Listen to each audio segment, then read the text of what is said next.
மணி 12 ஆச்சு. வீட்ல அம்மானு ஒருத்தி காத்துக்கிட்டு இருப்பாளே, நேரத்துக்கு வீட்டுக்கு போகணும்னு இந்த பொண்ணுக்கு தோணுதா பாரு. ஐயோ, என் பொண்ணு நேரத்தோட தான் வீட்டுக்கு போறேன்னு சொல்லிருப்பா. ஆனா அவரு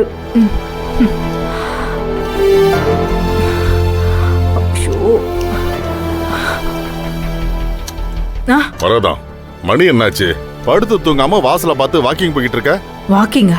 வாக்கிங் போற நேரமா இது? உங்களுக்கு வர வர எனக்கு இப்ப எதுவும் சொல்ல தோணல. ஏங்க, மணி 12 ஆச்சு. என் பொண்ணு வீட்டுக்கு வரலன்னு நான் கவலைப்பட்டுட்டு இருக்கேன். உங்களுக்கு கொஞ்சமாவது அக்கறை இருக்கா? இத பாரு, இப்படி நடந்துகிட்டே வாசல பாக்குறது தான் அக்கறைன்னா எனக்கு உன் அளவுக்கு அக்கறை இல்லதான். ஏங்க, புனிதா இன்னும் வீட்டுக்கு வரலங்க. என்ன ஆச்சோ ஏதாச்சோன்னு நானே பயந்துகிட்டு இருக்கேன். உங்களுக்கு கிண்டலா போச்சா? இத பாரு, உன் பொண்ணு எங்கேயும் தனியா போகல. அவ புருஷனோட தானே வெளியே போயிருக்கா. அப்புறம் ஏன் பயப்படுற? அதுக்காக ஒரு நேரம் காலம் வேண்டாமா என்ன? மணியை பாருங்க, 12 மணிக்கு மேல ஆச்சுங்க. ஏங்க, அவங்க எங்க இருக்காங்கன்னு ஒரு ஃபோன் பண்ணி மட்டும் கேளுங்களேன் எனக்காக. ஐய மரதான், உனக்கு என்னாச்சு? இந்த நேரத்துல நம்ம ஃபோன் பண்ணா மாப்பிள்ள நம்மளை பத்தி என்ன நினைப்பாரு? அவரு நினைக்கிறாரோ இல்லையோ, நீங்க ஒருத்தர் போதுங்க தூண்டி விட. சும்மாவே உங்க மாப்பிள்ளைக்கு என்ன பிடிக்காது, இல்லன்னா நானே ஃபோன் பண்ணி பேசியிருப்பேன்ல. ஏங்க, எனக்காக ஃபோன் பண்ணி பாருங்களேன்.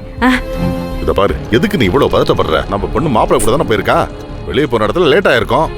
இத பாரு, நம்மள ராத்திரி நேரத்துல தொந்தரவு பண்ண வேணாம்னு மாப்பிள்ளை அவர் வீட்டுக்கு கூட்டிட்டு போயிருப்பாரு. வீட்டுக்கு? அங்கயா?